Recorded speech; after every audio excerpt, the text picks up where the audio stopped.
Hey, what's up, guys? Welcome to On the Rocks, and I'm Jamie Wilson, and I'm going to be your host this evening. And we've got a great show for you.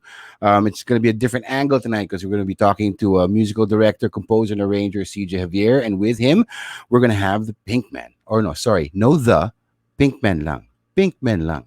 So hey, man, it's March. It's March 2021, and we're approaching the 1 year anniversary of being under this insanity that is called the pandemic.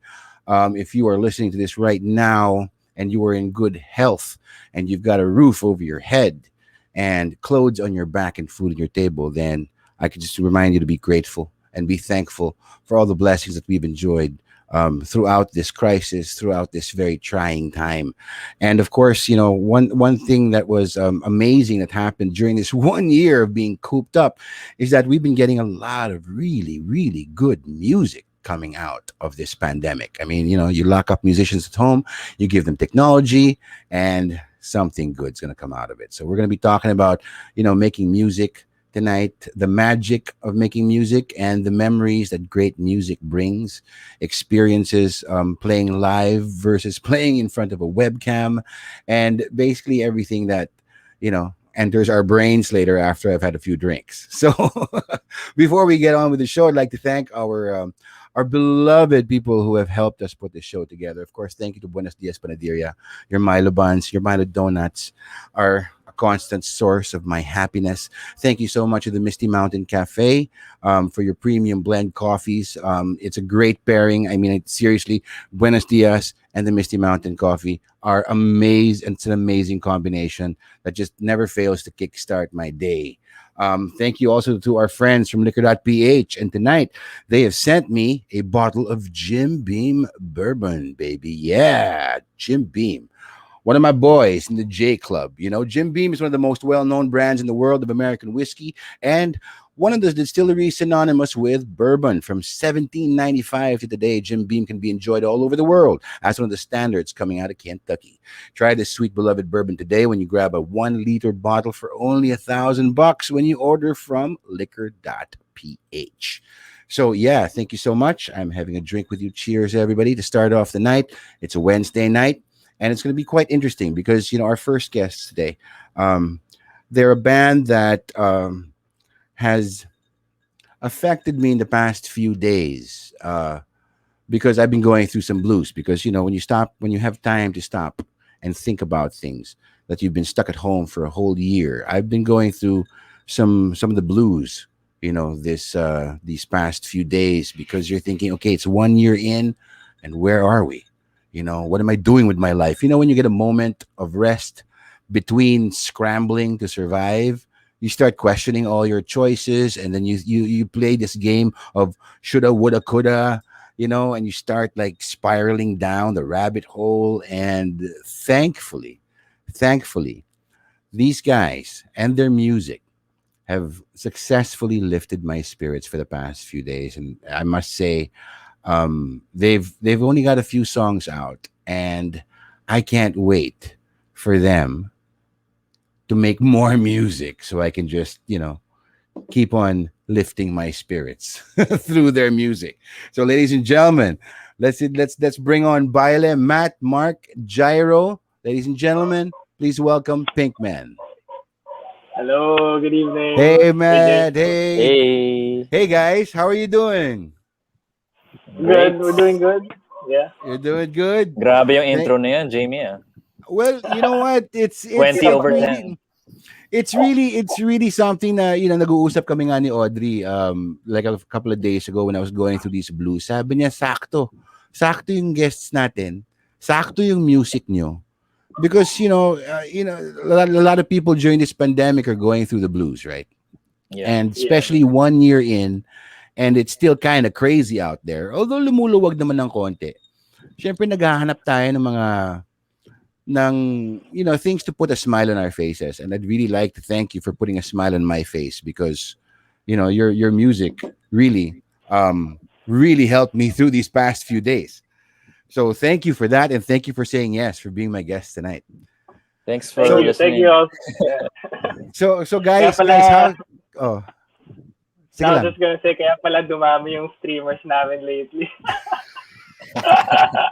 Kasi naka-loop sa akin the whole day. Puro si Jamie pala Yeah. yun.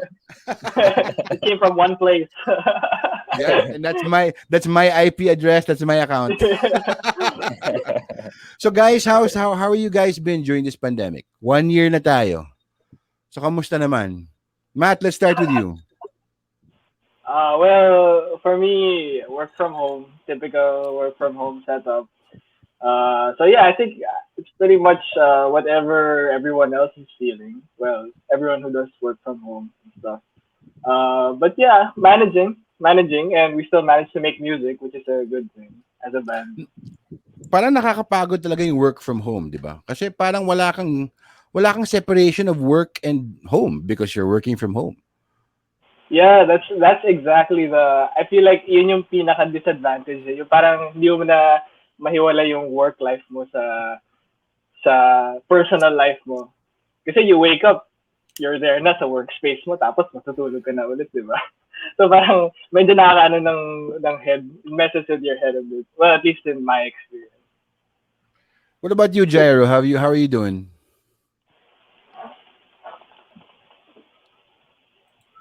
Jairo, I think you're on mute. Kaya na yan, Jairo.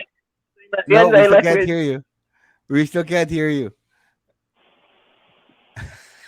Okay, let's go to Baile while he figures that out. Speechless daw si Jairo. Speechless. Nakangiti lang, nakatingin. Yeah. At least hindi naka-freeze. Ikaw, Baile, kamusta ka sa pandemic? Ayos naman. Mahirap pa rin. Mahirap. Lahat tayo mahirap, pare. I mean, have you guys have you repurposed yourself? Do you have a day job? Wala na, nag-aaral. Ganun. Tapos, so you're still studying. A working musician. Tapos, yun. Wala lahat. Stage management, assistant lahat, crew. Wala. Di ba? Ang hirap mo. Do you remember last year when they announced the lockdown? And basically we were all afraid, we were all freaking out. And then, mga 2 weeks daw, 3 weeks. Oh, yeah. And then pagdating ng 3 weeks, sabi ko, tapos nagka-cancel lahat ng mga shows ko. Sabi ko, hindi lang to 3 weeks, pare. Di ba? So scramble. But do you think, I mean, as a working musician, do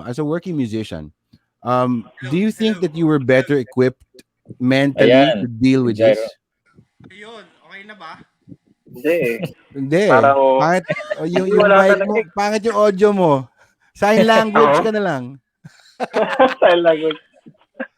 No, but being a freelance, like for example, I'm a freelance theater artist, and I'm also a musician, right? I sing for a band. Nung cancel lahat ng mga show, nung naramdaman ko yung fear tsaka yung uncertainty na anong gagawin ko ngayon. I think that we were more equipped because hindi naman tayo 9 to 5 eh. So nagkakataon na may mga times during the year na wala tayong trabaho or wala tayong gig. 'Di ba? So parang that's what I did, na inisip ko lang na ganun.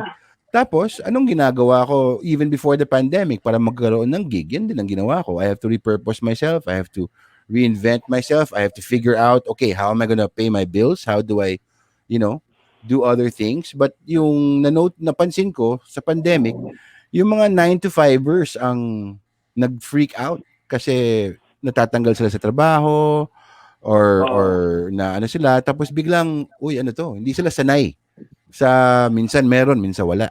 Kasi every 2 weeks may sahod sila eh. So I think being working musicians or working artists have actually prepared us better mentally. Not financially. It's never financially. But mentally. Di ba? Yeah. Tama. Ako nag-practice na. Grabe. Ha? Ano pa? Nag-practice lang ako. Back to basic na intent. Parang dati, 60 BPM, tapos pabilis.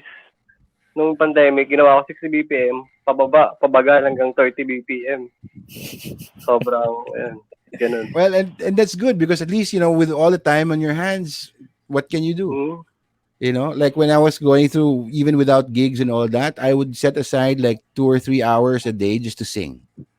And it really helped me mentally, emotionally, and I realized, uy, abot ko pala yung mga kantan to. Kasi nasa stretching range mo eh. Di ba? What about Well, you, ako Mark? nagulat Mark. ko na. Oh. Sorry, Baile, you were saying? Ako nagulat ako nung pandemic. Akala ko kasi may mga bagay ako na ginagawa. Akala ko kaya ko pang gawin ng maganda, may finesse. Tapos nung nag-practice na ako, hindi ko pala kaya lahat yun. Hindi na pala siya okay. Ganun. Doon ko lang nalaman na hindi pala siya okay. So nag-practice na ako talaga. Good. So you spent Ayun. all this time practicing. That's good. That's good. What about you, Mark? Yeah, actually, nung start of the pandemic, siguro, I finally got started in learning music production, sa software, mga ganun. Kasi yun yung talagang goal ko before. Then, yeah, mahirap maging inspired because of all the stuff that's happening. But, through nakapag-collab naman with some artists as a solo musician. Tapos, it's good that we as a band we were able to keep in touch naman. Tapos parang nagpaplano pa rin naman kami ng music. So, yeah. That's good. That's good. Ano, Jairo, okay ka na? Okay ka na? Rinig nyo ako. Laban lang, man. Hindi pa rin. What? Ako narinig ko siya. Pero, Yeah, but super hina. soft lang. Rinig nyo ako. No. Medyo. Narinig namin tiyok. Medyo. Again. Ayan. Maybe you have to speak like really loud or something. Rinig nyo na ako. Well, we can hear you, but it's very soft. Yeah. Lapit, lakasan mo na lang yan mo. Oh, yeah. Mag-project ka na lang. Mag-project. Oo. So, guys, ayun. Pwede yan. Okay, wait. Okay. Ayan, mas okay pa yan. That's better. Okay, sige. Lalapit na lang ako. We'll see your beautiful face. So, Jairo, I see a lot of guitars behind you. Yes. Actually, yung tanong mo kanina kung kamusta yung pandemic, Oh. it's actually been a full guitar adventure for me. Kasi a guitar and keyboard adventure. So, nung nag-start yung lockdown, wala akong ibang ginawa kundi buy and sell ng guitar. pero largely buy. Tapos mga 10% yung sell. Pero buy and sell pa rin. How many guitars Buy do you line, sell one. How many guitars do you have? Right now, man, I gotta be honest, I really don't know. Pakita mo na yung wall mo, man. So this is one, man.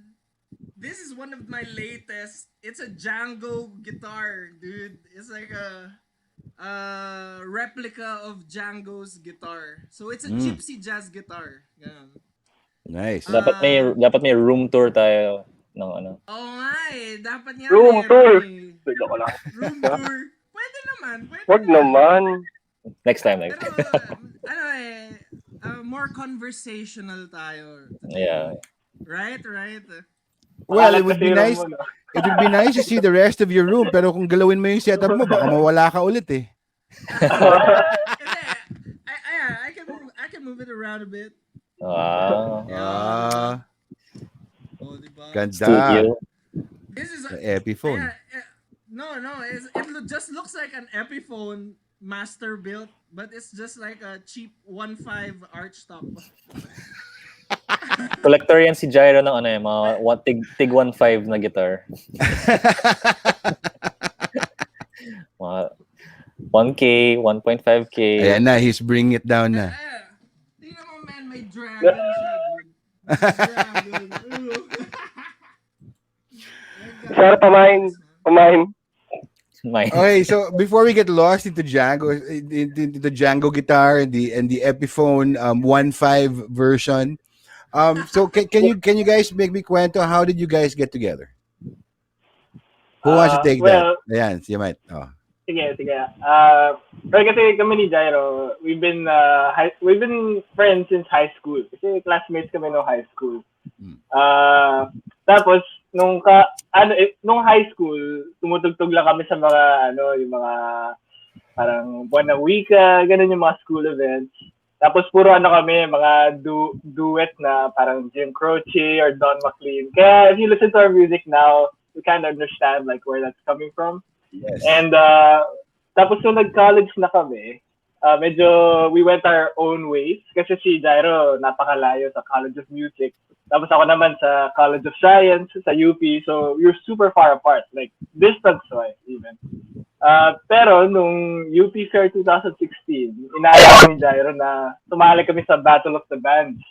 Oh. Kasi the primary reason was may prize money na 10K. so yun talaga yung reason kung bakit kami nag-form ulit, or at least yung initial reason. And we happened to win. Yeah, we happened to win that night. We sang Nice. 2 original songs from what we composed way back in high school. Tapos after nun, nag-gigs na kami. Tapos a year later, we took in Mark, Baile, JR, Jed. 2 of them aren't here. Tapos yun, the rest is like history. Gigs na, tapos offshore, and then until today, pandemic. So yung musical influences nyo, so I mean, so you've mentioned Jim Croce and Don McLean, right? So it sort of makes sense when you're listening to your music. I heard also bits of, I mean, there are moments there where I would hear some Beatles, some CSNY, Yun. then parang, and then when you went, which we'll be talking more on later, when you released your latest single, Historical, parang naging Beatles pero nag LSD na sila. It was that so, era, so di ba? yeah. Definitely a lot of Beatles in there. Kasi I grew up on Beatles because of my dad. Jairo also grew up on Beatles. Tapos, pero the reason why Historical sounds a lot different also from the rest is we wanted to make something super lively this Yeah. time. And we kind of wanted to release all this angst that's been building up within the pandemic.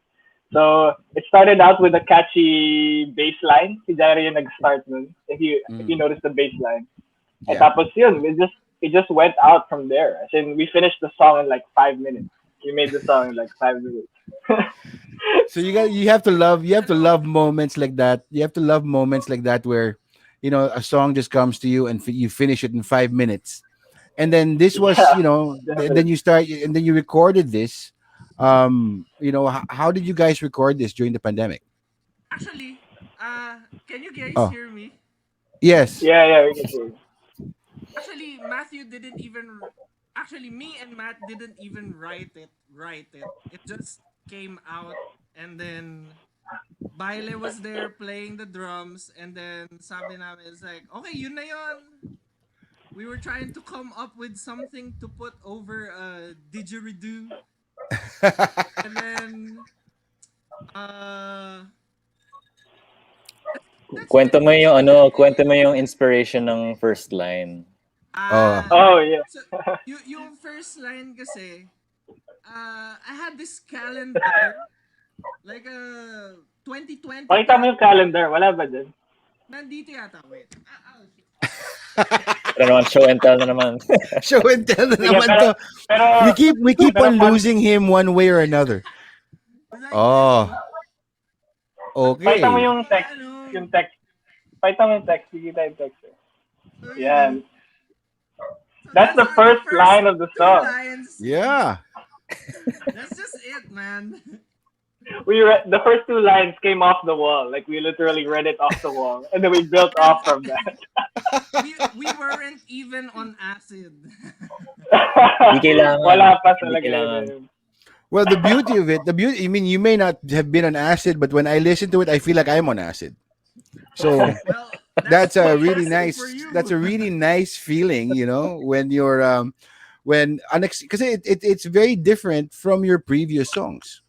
I was just talking to you earlier about if we're gonna go through the details of the single. My favorite of your singles are has to be. I loved all the songs. I loved Hanggang sa Muli. I loved Your Name. But what really hooked me, because of the not only the vibe but the musicality of it also was Asked You to Dance. So when you guys did Asked You to Dance, how did that song happen? Was it a 5 minute song again that you took off the wall, or talagang sinulat niyo to? Uh, based No, din it sa was life ni Jairo. it was a drunken fueled song. Intoxication yun, intoxication. Intoxication ang Oo. point ng Ask You to Dance, because when you listen to it, your first line comes on to I asked you to dance and you said no, and I'm like, where are we going to go with this song now? And where you went with this song was actually quite amazing, because like I was mentioning earlier, when you change the time and you go into this jam at the end, and then it's so bitin. I would have wanted at least four more bars, pare, because ang Like ganda ng groove eh. 6 more minutes. Ang ganda. Okay lang, who cares? It's Solo. not like you're being pressed on vinyl and you have to fit in the format. Go play that groove for 6 more minutes, man. It's such a good Man, groove. Jamie, that's what I've been telling everyone, dude. Kapag live, it explodes. Kailangan, Gyro wants you to join our band daw, Jamie. So I can back him up and say, no, Uh, come on, 6 more minutes. Tapos Yes, kayong dalawa na lang sa man. stage. I need more of that. So guys, all right. So guys, like what was your last gig before the lockdown? Last gig. Ano nga Yeah. ba? Last Parang gig, di ko man. na nga maalala eh. Kung ano ba yung last gig Ah, natin. Sino Wow. ba I kayo? think it was, Pero Matt and Gyro was able to play I think at it was Route 196, dude. Route Route 196 Yeah. ba? Route 196. Rest in peace. Or And that's ano, even mentioned in your song Historical. That's why parang uy, yeah, 'di ba? Saan na tayo Oo, tutugtog? yeah. Oh, mas. yeah. when was the Pero ano? me and Go ahead, Jairo Matt. actually were able to play a gig during the pandemic. Oh, But wow. it was a flash gig na protest. May mga, yeah, we had some friends na were organizing this, parang, it's like a flash mob kind of thing, pero gig. Yeah. Tapos yun, we played sa may ABS-CBN. That was when the whole thing was like really Going at the peak of down. the issue. Yeah. Nice, So we played a nice, gig nice. right in front of them. But that was It, the last one we had. well, at least now gigs are slowly coming back in terms of there are a few restaurants out there. Conspiracy Conspiracy. has been doing it. La Colina has been doing it in Makati.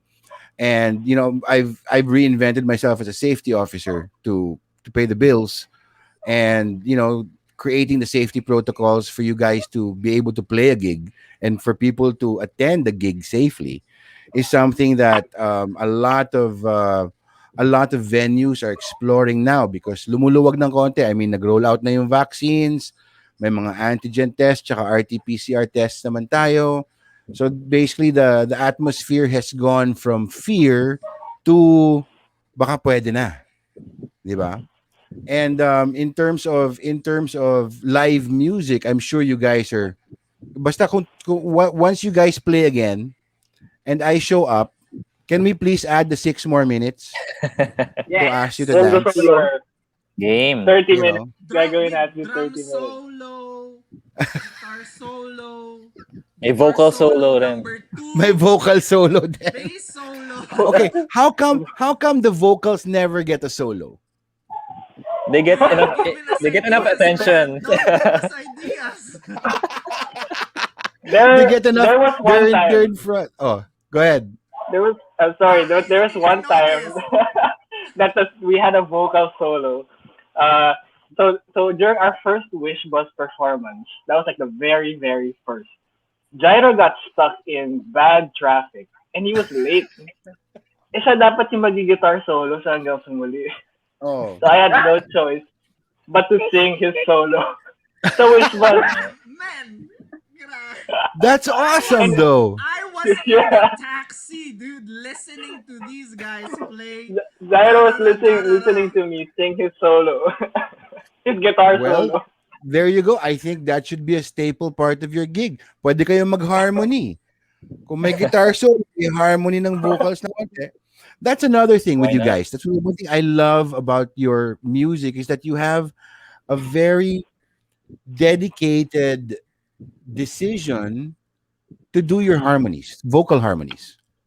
And I am such a huge fan of these vocal harmonies that are not a deliberate harmony. It sounds like your harmonies that you do add, and they almost sound like one voice just singing two parts. How did you yeah. guys decide on that? Actually, But we always got those comments na hindi nila ma-distinguish yung voices namin. Mm, But what actually happens is when we write these vocal parts, may parts na hindi ko kaya na si Matt yung gumagawa and vice versa. So, minsan nagko-cross voice kami, gumaganon-ganon kami. So, I guess that's the reason why people uh, think that it's one voice, that it sounds like one voice. yeah, it Pero sounds like what pero one ewan, voice just singing two parts, but it sounds so amazing when it's mixed together. It gives it a fuller sound. Parang if I were to describe it, and I'm just a singer, right? I don't know any of the musical terminology to describe this, but parang you're hearing the main vocal and then you hear a kilite, that adds on to it. And I love the fact that you guys put it in your songs, and even at the most unexpected times. Na parang, huh? Doon sila nag-harmony? Hindi sa chorus? May ganun. And it's a great way to do it because um you're actually calling attention to that part in the narrative of the lyrics. The where you put your harmony, yeah, you're choosing which part of the story to highlight vocally. exactly. Yeah. Part na rin nung ideas yun na like how we try to come up with the climax or the calm down or the build up or Bakit whatever. may ganyan yung It's climax? Bakit may ganyan? kasi madaming climax eh, Naninigurado. alam mo yun. Madami kasing climax. So, ayun, let's say in this context, the musical climax is more effective pagka may harmony or sometimes kung kunwari, sabihin natin it's a gentle whatever, probably okay lang na isang voice.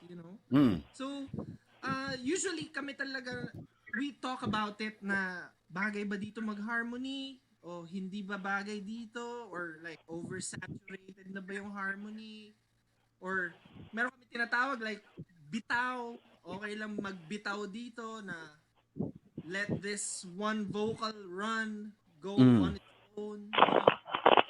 Ganun. yeah, if you'll notice sa yung recent namin na single, ay yung before this one, yung Sardinas, you'll Oo. notice mas sundot-sundot yung harmony dun. Oo nga. Oo. Yeah. So Yeah, yan so yung that's just discussion. an Yan, example. yan yung discussion nyo. Uh, Kung let's let this run or just come in parts. Yeah, yeah. ganun talaga. That's Yeah. good For because I the mean Pero like for the sake of arranging. yeah. No, because it does make sense when, if you choose certain parts to do your harmonies in that sense, you're highlighting the narrative in that specific part. You can pick and exactly. choose what words you want to highlight and therefore creating the emotion to achieve that climax. Now every time I'm Mm. going to say climax, I have to do this. Climax. Yeah. Otherwise, it means something else. I have to do the air quotes, Yeah. climax. So guys, what's next for you guys? Well, we are actually about to start working on our EP, first EP. Nice. So it's gonna be as in recorded here in my room and mixed in my room. So it's really gonna be like this very close, parang self-contained thing. But it's yeah, because of the Closed pandemic. system. Closed Yeah, close to system. parang close system in a way. Yeah, So when did so you that's what guys we're get working signed? on. When did you guys get signed by Offshore? That's actually it. We're already by August. This will be around I think our third year. So around 2018 August. That's when we first started working with Offshore. August 2018. Matt, can you tell me the story and how this happened? Did you send in your Oh tapes? Did you email them your tapes? Did you call them and bug them? You know. Actually, Jairo was kind of more of the one who got us in there. Di ba, Jai? Yung gig ni I Howard know. Yeah. Our dear friend, Mr. Howard Luistro, uh, from O guitarist Flamingo. from O Flamingo, guitars Yeah. and vocals. He invited us to Apartel's gig as one of the acts. So Ito we're like, yung all full right, flood tour full nila. flood release. Yeah, yeah. I think it was the first night, I think. I'm not sure. Pero it was at the Zeppelin, Zeppelin, yeah, right? Zeppelin. basta, yeah, yung sa Pioneer. Sa Pioneer. Yeah. O, Ayun. Bilis nagsasabing noon, offshore. 3 years. Sabi ng offshore music, 3 years na. Oo It's nga. crazy, right? It's Bilis. so fast. It's like, Ano yan? It's the 36 monthsary. 36 months. Or, yeah, so it was a Zeppelin. Tapos, we were playing as a guest act before Apartel. Mm. Tapos, after nung gig, we were backstage. Pumasok si Ellie sa backstage. Tapos, nakikipag-small talk siya with Jairo. And, that's, everyone was like, I went up to him, I was like, thank you, Sir Ellie, for inviting us. Like, grabe, first time to play in a gig with you, etc. Tapos, he said something na parang, non-verbatim, pero along the lines of, oh yeah, oh, by the way, we've been really listening to your songs lately. Kasi meron kaming live recording ng Ask You to Dance. Pero sa Mm. Facebook lang. Kasi it's like, me and Pat, si Pat Sarabia, me and Pat have been listening to this lately, and if you guys are interested in working on something, just hit us up. Pero akala ko small talk lang. Like, I thought it was just like, Sabi ni Matt, psst, psst. Ganun. like, no. No. Oh, I was just like, he's oh just yeah. being polite. He's just being polite. Yeah, exactly. Pero next thing you know, nag-uusap na sila ni Jairo sa backstage. As in like serious talk na parang, kailan tayo magre-record? Well, thank Crazy. God. Thank God, Jero From followed there, up. yun na Because yun. if it were up to you, Matt, it'd be like, he's being small talk. Yeah, we We wouldn't missed be the here now. opportunity of a lifetime. Yeah. Yeah. Well, that's Yeah. great. So, thank you so much for taking the time to come on the show tonight. I can't wait to hear what you're gonna come up with in your closed system. And I'd like to remind everybody who's watching tonight, man, go on Spotify and listen to Pinkmen. Their new single "Historical" is out on all streaming platforms. And sabi nila, love you guys. Hindi siguro Love you, naman offshore. hindi small talk yan, Love ha. you, Opso. Small talk My yan. for, They my love you. forever. My forever, guys. Sabi ni Ellie saying, sign na kayo. Oh yeah, Ano ba- yeah. Yun yan. Ellie, I thought they've been signed na. Ala. Ano kami? It's more been like a verbal agreement kind of thing. No, but I think it's really great because you guys are young guys. Your musical influences, you guys sound like old souls when you guys are playing. When I'm listening to Handshake deal. Handshake Deal, there you go. And you know what? Yep. Those are the best deals. When Yeah. somebody your word is your bond, and you see it with a handshake, those are the best things. I just love the fact that when I'm listening to your songs, it doesn't feel like I'm listening to a whole bunch of makulit 20-year-olds. I feel like it's gonna be timeless. Your songs are timeless, and it's injected by not only your skill and your talent, but also your sense of humor. So I can't thank you enough for getting me past this week with your music.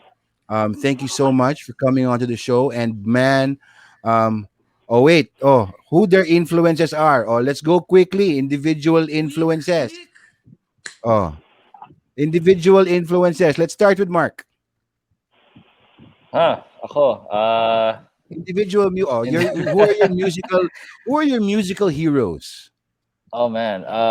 Well, like Matt said earlier, when it comes to folk music, like Jim Croce, Damon Rice, mahilig rin ako sa mga blues rock, like of course Juan de la Cruz, Stevie Ray Vaughan, mga ganun. Yeah. Cool. Oh, Gyro. Ah, syempre, Beatles, Queen, The Doors, Yes. uh, The Eagles, Everly Brothers, Wow. uh, Simon and Garfunkel, Yes. Yo. and sino pa ba? Wait. Mamas and Papas, Yes. and lahat sila. Ay, Si you might run out of Santana, fingers, pare. Ako, You ako si might pala, run... Jamie, Santana, si... influence Ano, ko si Mark? Jairo Alba. Ayun. Pero General. bad influence. Pero Bad bad influence. influence. Influence. I love that. I love that. That should be a T-shirt that you should make for Gyro. Your next live gig or when you do a video, Influence. Bad influence. bad influencer. Merch na namin, merch. Bad influencer. Ikaw, Baile. Anong influences mo? Si, Bad Jojo Mayer, influence. Nerve. Ano? Jacob Collier. Bad influence din. Bad influence din. Si Jairo din. Bad. Ano mo ga? Aamin Worst din naman ako. influence. So, musical influences, Baile. Nerve, Jojo Mayer, mga drums music, ganun. Mm. Perk music. Ja- Jacob Jacob Collier. Collier. Si Si ano, Jack Glock 9. Duport. Si I Glock was 9. just, Jack I was Duport. just, Shout if you like, out. if you Jack like Duport drumming, if you like drumming Mhm. music, I was just listening to Mickey Hart from the Grateful Dead. Oo. He's released so many solo albums. Tapos ang ganda ng quote niya. I just saw the Grateful Dead documentary. Ang ganda ng quote niya.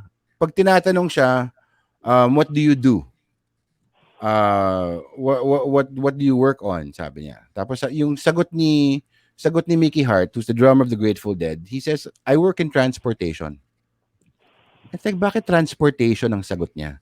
He said, well, if it's my job to take you on a trip, Yeah. then Yeah. I'm in transportation. Di ba? Galing, di Yun, ba? yun. Galing.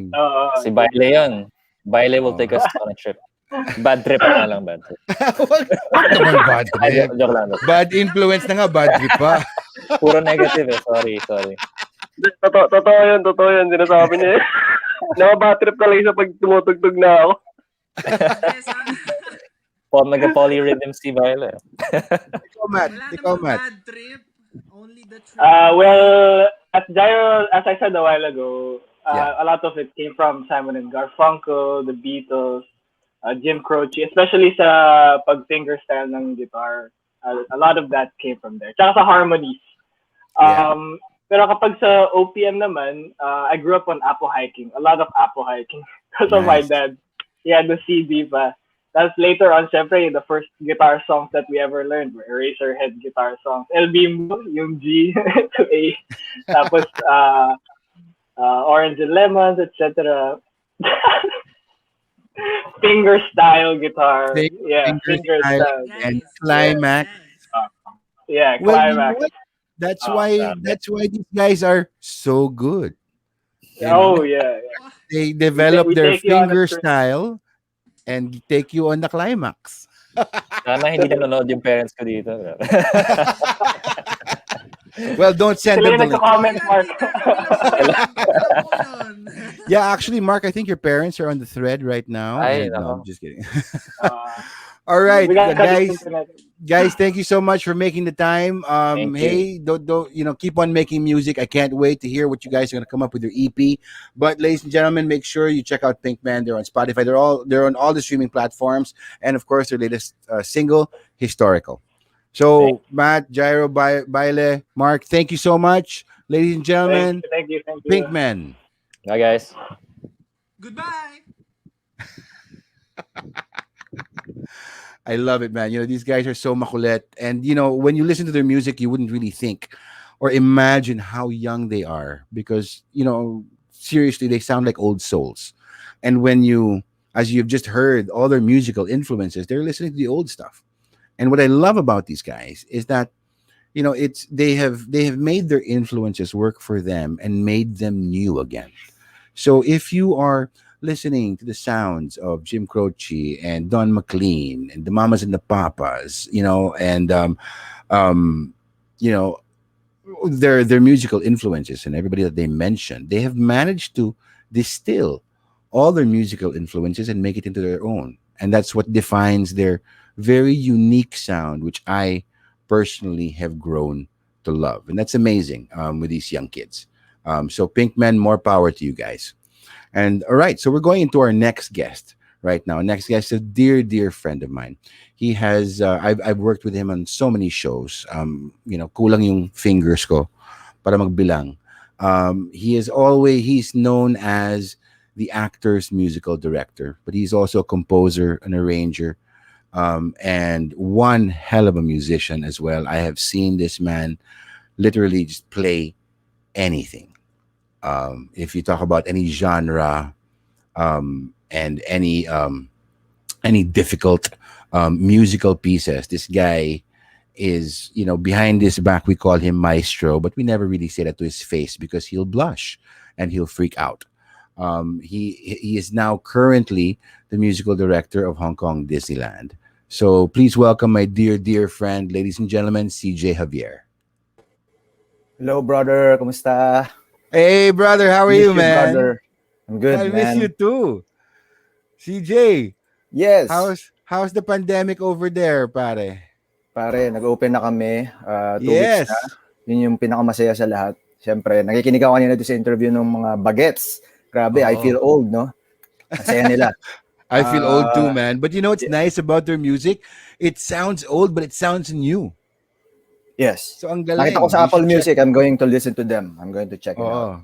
Ang galing. For sure. So one year ago, you guys shut down, and you guys are back. You guys are back up and running. Is it running at 100% capacity? Not yet. Phase reopening Right. kami. Sarado kami tuwing Martes and Huwebes. Mm. Actually, 3 beses na kami nagsasara, James. Oh wow. Yes, for the 3rd time last November when we opened the castle, we then had to close kasi dumami yung cases and ka-open lang namin 2 weeks ago. So far, so good. Kanina, nagra-rounds ako, daming tao sa park.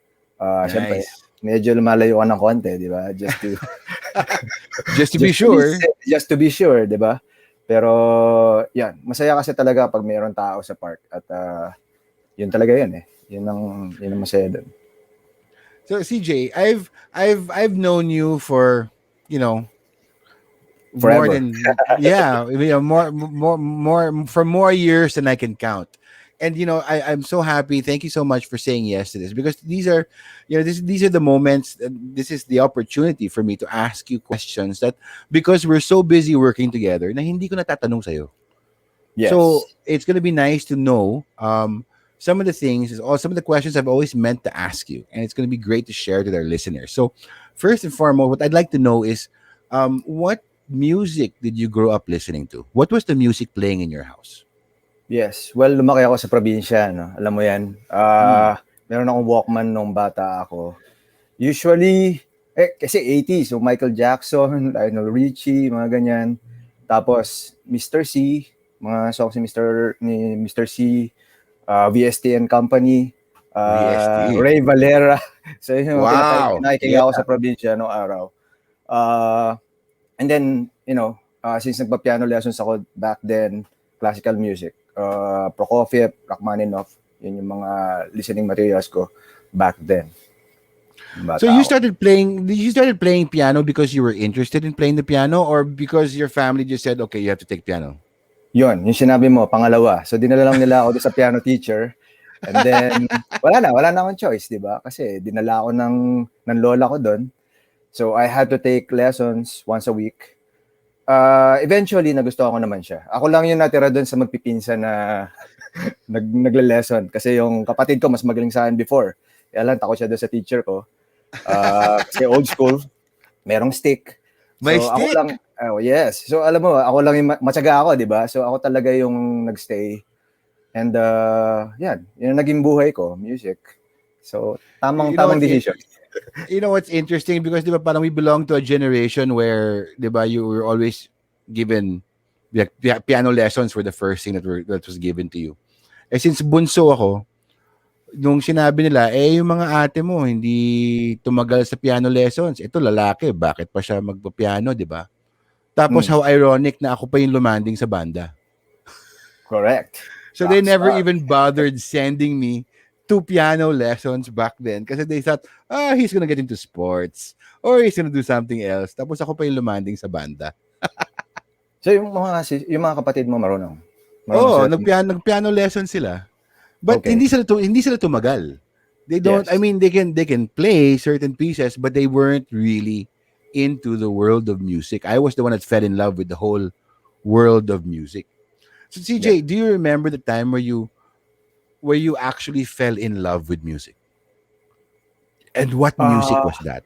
Not because you had to learn these pieces on the piano because your teacher had a stick, but when was the time where you actually fell in love with playing music?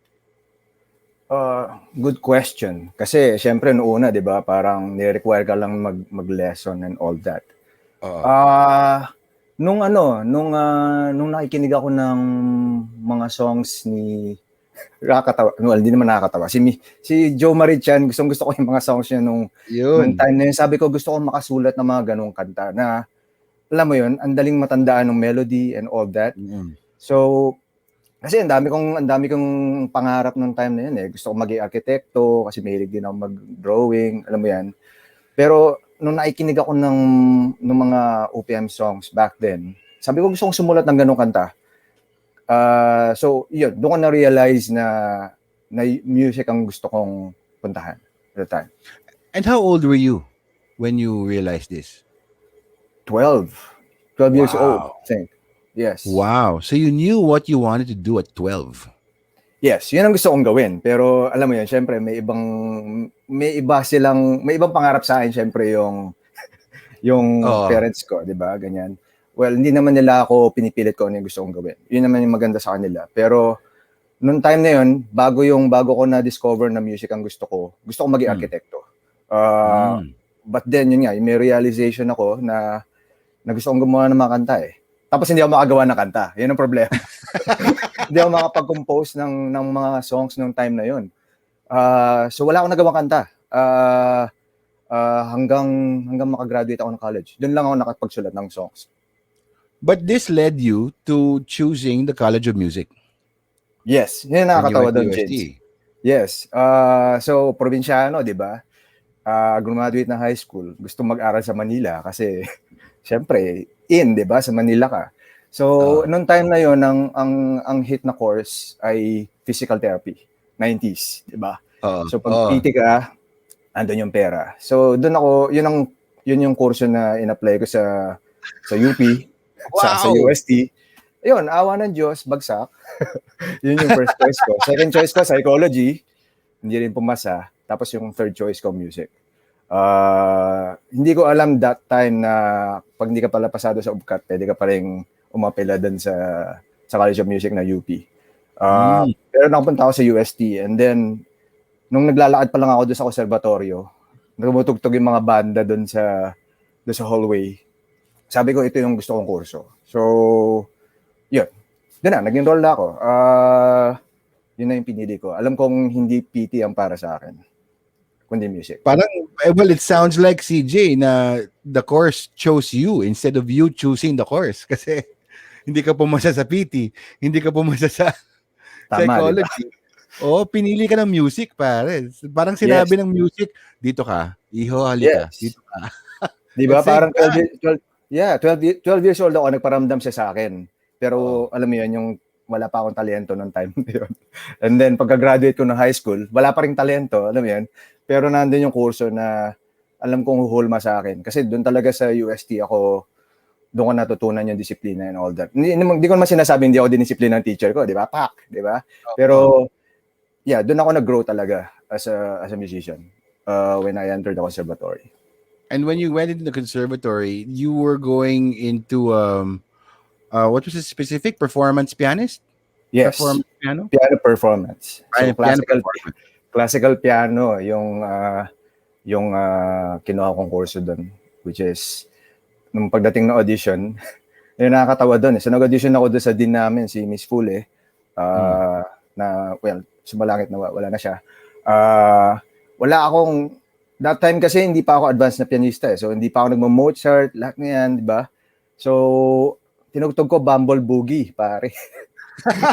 So, sabi For your Bumble audition? Boogie. Oh yes, parang tuwan-tuwa pa ako doon na, di ba? Sabi niya sa akin, Iho, wala ka bang alam na ibang kanta? Wala ka ba alam na ibang music? Mozart or ano? Wala, yun lang yung na-prepare ko. Pero, ayun, pinagbigyan niya ako, nakapasa ako, and yun na. Yun na Well, nagsimula lahat. sometimes it's a good idea. Like, I mean, I've been with you in so many auditions when we were doing musical theater together. And sometimes it's a smart idea to choose something that will make you stand out. That is your strength also. So kung yan yung prepare mo, eh, tutugtugin ko. Di ba? Yes. Made you stand out probably na parang everybody was playing Mozart, everybody tapos biglang Humble Boogie. Sino tong batang to? Kasi nga bro, that time, nung nag-audition ako, nung pumunta ako sa UST, audition na agad pagdating ko doon. Wala akong Oh, wow. na-prepare na kahit na anong mga pyesa dahil PT nga yung PT yung course na alam mo Oo yan nga. na piniprepare ko. So hindi ako nakapag-ensayo, hindi ako nakapag-lesson ulit sa teacher ko. So yun yung final recital piece na alam ko. So yun yung tinugtog ko sa kanya and then wala na iba. So alam mo naman ako, kailangan may pyesa, di ba? Oh, So yeah, yun but lang yung memorize ko.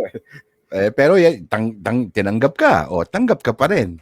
Yes. So from classical music, CJ, which is like so strange because we've worked together so many times and I've never really seen you as a classical music person. But going from that, how did you fall in love with the world of theater? Yes. So Kasi parang ang layo ng mundo eh. medyo malayo nga siya kasi talagang na-discover ko lang yung theater pagka-graduate ko. So, graduate ako ng college. Tagal ko sa kolehiyo, 8 years. 8 years ako nakakulong doon. Pero awang na Diyos, naka-graduate ako. And then, yung may guitar teacher ako na nakasama ko siya sa, well, guitar teacher ko, meron siyang isa pang co-teacher na tropa, alam mo yan, nagkataon tropa siya nila Bart. Nila Bart Gingonan, nila Michael. And that time, they need someone na mag-MD dun sa isang show nila. Wala ako alam. Inaamin ko, wala ako alam sa musical theater that time. Kasi nga, doon ako classical. Then, inintroduce nila ako, nag-dinner kami dun sa bahay, nakilala ko sila Menchu, ganyan. And then, sabi niya, ikaw na lang mag-MD. Ano itong show na to? Wala akong kaka-XP experience. Then, binigyan nila sa akin yung CD ng show. I listened to it. And when I listened to the music of the last 5 years, iba yung dating sa akin. As in, ibang mundo ito ang ganda nito. And doon ko na-discover na parang gusto ko siyang subukan. And parang meron akong pwedeng ibigay dito. Hindi ko tinanggap yung pagiging MD though. Sabi ko, iba na lang yung maging MD, yung guitar teacher ko. Ako na lang yung rehearsal pianist. And then, doon na nagsimula. Tapos, sila Bart na nabigay sa akin ng opportunity. Nagkaroon ulit ng isang show, Once on this Island, 2 years after. Then yun na yung simula nung love affair ko sa musical theater. Nakalimutan ko na yung classical. So you were also so you became the MD for Once on this Island? Eventually. Second keyboard lang ako nung umpisa. Dahil yung MD si Ronnie Vortich. And then, yun nga, si Ronnie went to Hong Kong. Tapos magkaroon ng rerun. So ako yung na-promote. Pare, kabado, grabe. Diba? Kasi all-star cast yun, bagito, diba? Baka marunong magbigay ng notes. Was this in GSIS? This was the one in GSIS, no? No, RCBC. Yung once? Tama. Yes. Okay, sa RCBC siya. RCBC siya. Noong 2005. Kung di ako nagkakamali, 2005. Yeah. Yes. Yeah, I remember that. And then, so, since then, you started getting more and more into the world of musical theater as an MD. Yes. Na-introduce na ako sa ibang mga companies. Kaya kita nakilala, di ba? sa New Boys, ganyan. Yun ang maganda kasi that time, tumatawid ako sa iba't ibang grupo eh. So, nagpeta din ako. Dami pa. Pero, yun, kasi that time, puro sila Bart yung nagbibigay sa akin ng projects.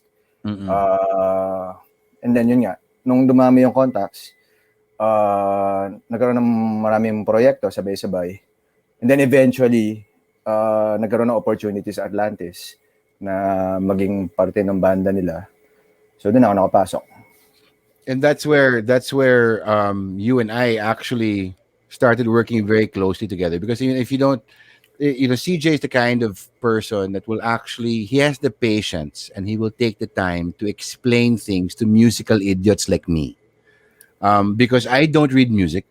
I do everything by ear, and I'm not really trained as a singer.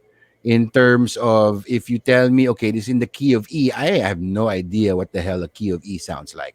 And being with CJ, with you, bro, helped me so much in my musical theater work, because he would take the time to actually explain things to me on why I'm shifting from this note to this next note. And then, of course, eventually, when we did a lot of musicals together, CJ eventually started giving me all the harder stuff to do, Siyempre, di ba? which would kill me. He would make me switch vocal styles in the middle of a show when I would be switching characters and all that, which we'll get more into later because we have a whole lot of shows to talk about. But when you first became musical director, CJ, what was the most challenging task that you had to do? I mean, you went from a rehearsal pianist, so that should be a unique point of view, because you're hearing the notes of the director, you're seeing the process of the creation, and then all of a sudden you're musical director. What's the most challenging being a musical director? The most challenging, kasi na iisip ko pa, natatanda ko pa yung Once on This Island, yung Sits Probe Don James. Grabe yung pressure, di ba? Dahil, syempre, alam mo na, yun nga, all-star cast. It's your day, and it's your day. A sits probe, if you don't know, guys, for those of you who are watching, a sits probe is the first time that the actors will meet and rehearse with the full band. Before that, it's just a rehearsal pianist, because that's how things are done here. We don't have budget to pay for the band from day one, so basically we have one sits probe, right? That's the standard. We have one sits probe where we meet the band, we hear the actual instruments that are going to be playing during the show, and then the next time we see each other, it's in the theater already during a dress rehearsal, and the next thing you know, we open. And every sits probe, CJ changes t-shirts like 2 or 3 times, because he's so nervous while he's commanding, because it's his day. He's the musical director. Yes. He's conducting us and all that. But what stresses you out about this, CJ? Because I would think that, yay, finally, I get everybody in the same room and we're gonna actually hear what it sounds like. So, what do you stress about Well, in a dalawa yun. sits Yes. Yung sinasabi ko kanina, yung first Sits Probe ko talaga is Once on This Island as MD, di ba? So, Yeah. tapos second keyboard player ko pa, man ang Siko. Alam mo yan? So, yung pressure, di ba? Hindi kami magkakilala that time. Wala pa kasi yung boses nun eh. Alam mo yun? Hinahanap ko pa yung boses ko. So, hindi ko alam kung paano kausapin, let's say, si Jamie Wilson. Hindi ko alam kung paano kita bigyan ng note. So, kasi alam mo yun, parang nai-intimidate pa ako that time. In other words. Ilang shows pa yung dumaan bago ko nahanap yung boses ko, bago ko nahanap yung lakas ng loob. Pagdating sa Atlantis, tinatanong mo kung ano yung source ng stress ko. Siyempre, love na love ko. Pero si Bobby talaga yung source of stress ko. Talagang, basta, kasi gusto ko ma-deliver na maganda yung music ng show. Yun yung pressure eh. And, kilala mo ako, napaka-passionate ko pagdating pa lang sa band rehearsals. Kaya nga, yung ibang musiko ayaw sa akin, di ba? Kasi, stricto ko eh. Tapos, gusto ko kasing maibigay kay Bobby kung ano yung kailangan niya. Yes. So, sa Sits Probe, I get frustrated easily kasi alam ko ano gusto niya. Kung alam kong hindi niya magugustuhan yung produkto. So, yun lang talaga yun. Kasi kapag iniisip ko naman sa ibang Sits Probe na ginawa ko, sa ibang mga shows, wala namang ganong klaseng stress. So, yun lang. Well, I mean, delivering good work is always a constant source of stress and pressure. Yeah. and also considering some of the music that you've had to interpret in terms of the variety of musical theater pieces that you've had to do that with. Siyempre, paiba-iba yung setup mo. Iba-iba yung, like, minsan, malaking orchestra. Minsan, four-piece band lang kayo, or five-piece band. Minsan, iba-iba yung players mo. You don't always get the same players because it depends on the strengths and the combinations of your players, no? Yeah. How is it working on, going show by show? What would you say was your hardest? Hardest syempre kapag may bagong musiko na napapasok sa grupo mo. Kasi during yung early part nung career ko, wala pa ako masyadong kilala, in other words, ng mga musiko. So, puro referral lang yung binibigay sa akin. So, hindi mo kilala kung sino yung makakasama mo. Tapos, magugulat ka na lang during band rehearsal. Hindi pala nagbabasa, alam mo yun, hindi marunong magbilang. So, yun yung challenge. Kasi pagdating naman ng band rehearsal, dapat alam na alam ko na yung music, di ba? Yun yung kailangan mong ma-attain, lalo na ako si Bobby yung director mo kasi mas alam niya sa yung music. So kailangan dumating ka dun sa level na yun na alam mo yung music. So kapag nakaharap mo na yung banda, dapat maituro mo sa kanila kung ano yung kailangan para do sa show. So, yun yung challenge early on dahil hindi ko kilala yung mga musiko. Hindi ko pa alam kung paano gawing maayos yung tunog ng grupo. Then after doing a lot of shows with the usual suspects, tapos buko kami ng mga bago, doon ako nagkaroon ng konting sistema kung paano mas magiging madali yung proseso. And to see you, I mean, you're not only handling the musicians, but you also have to sort of mate it also with your actors, with your singers. You have to help them. I mean, like, you've helped me. I don't know how many times you've helped me also in terms of, Jamie, dito ka papasok. Or, Jamie, you're over-singing it. Or, Jamie, hindi ikaw si Mig Ayesa. Kantahin mo yung harmony. Wag mo kantahin yung lead na vocal. Yes. And that was, I think, one of our most fun shows together. So when we did Rock of Ages together. And Rock of Ages, if you've never seen it, ladies and gentlemen, Rock of Ages, the band is on stage. And they're in costume. And this is set in a bar on the Sunset Strip in LA. In the 80s, lahat 80s yung glam rock na era, 80s to 90s yan. So we had CJ, who not only had to stress out over putting the band together, getting a good sound together, making sure the singers are singing the right thing, but naka-costume din siya. Tapos naka-mohawk That's my favorite look of yours. And I remember when we started in Rock of Ages, when I auditioned for Rock of Ages, I had a very specific role that I wanted. And I remember in the audition, si Chari Arespacochaga and Tita Lisa Camus, bless her soul. They asked me if, Jamie, if we can't give you the role of Dennis Dupree, are you okay with taking any role? And this was after I sang when CJ was playing the piano. My audition piece was Wanted, Dead or Alive from Bon Jovi. And I said, Direct Chari, Lisa, kahit na magbibenta ako ng program o kaya kahit na page turner ako ni CJ, papayag ako. But I just have to be part of this show. And that show was so much fun. We did it 3 times. Yes. But I remember that, Jamie, because that's your first show, actually, for Atlantis, remember? Yeah. That was my first show for Atlantis.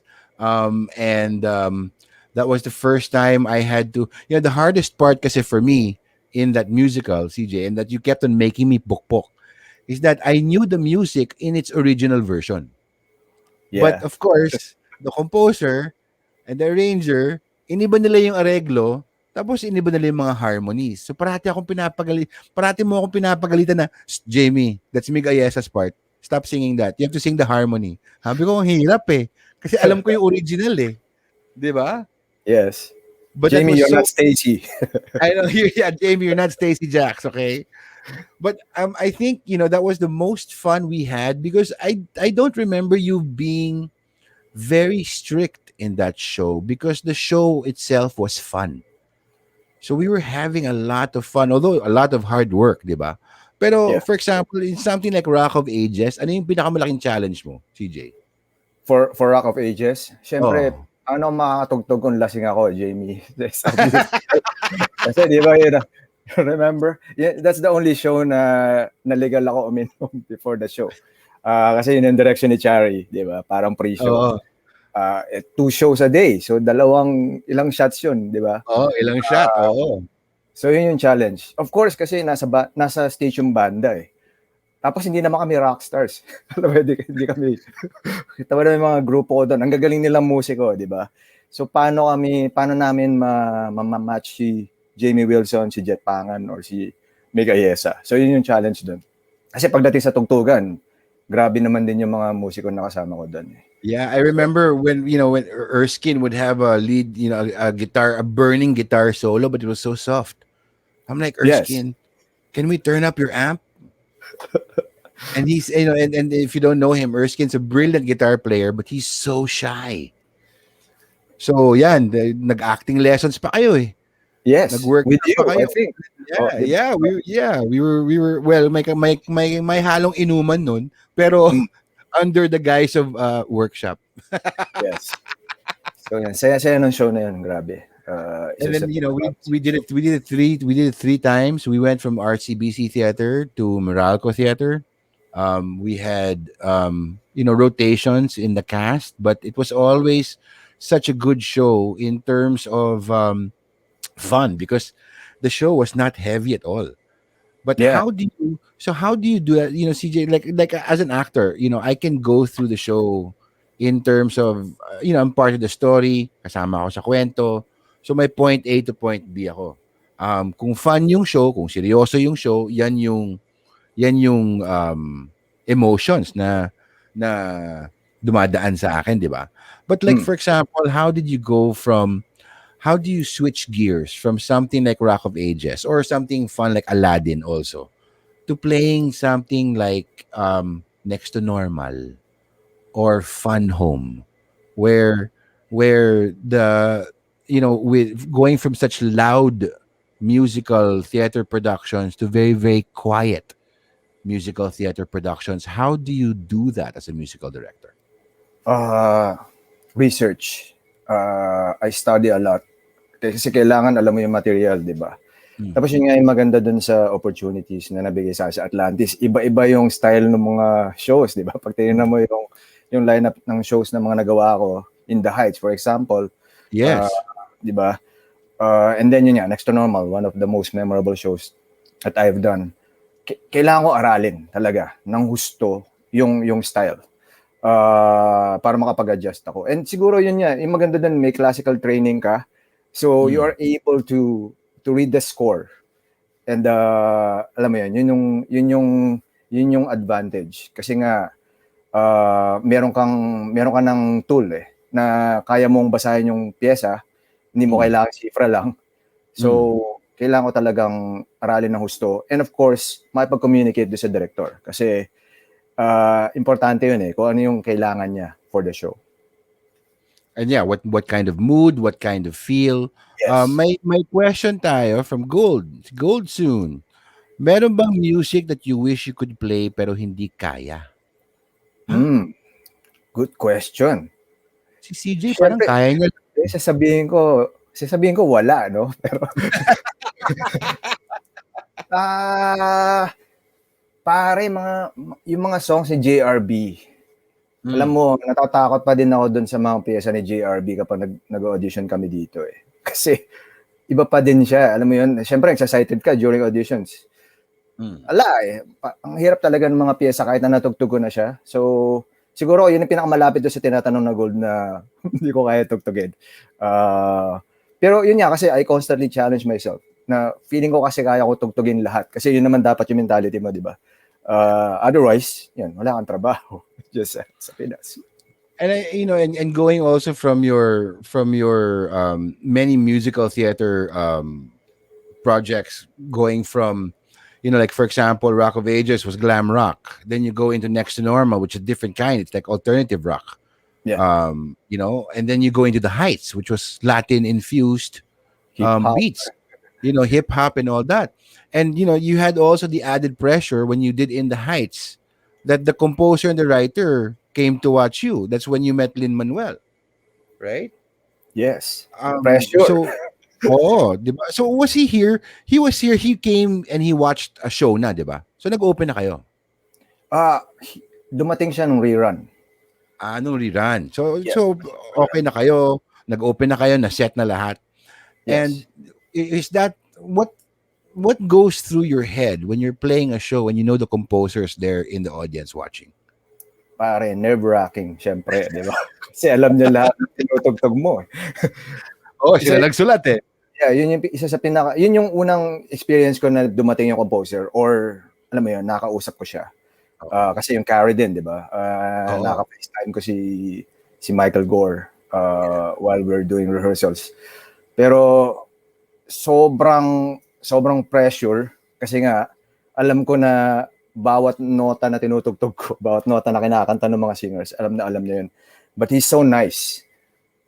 Alam mo yun, hindi mo akalain na itong tao to, Tony Award winner, napaka simple niya, and he's so helpful. Inausap niya ako tungkol sa score, ano yung pwedeng improve. Alam niya kung alin yung mga palpak. Pero hindi lang niya sa akin yun. Hindi niya sinabi syempre sa harap ng mga musiko, pero sinabi niya sa akin. And yun yung tinry namin improve dun sa show.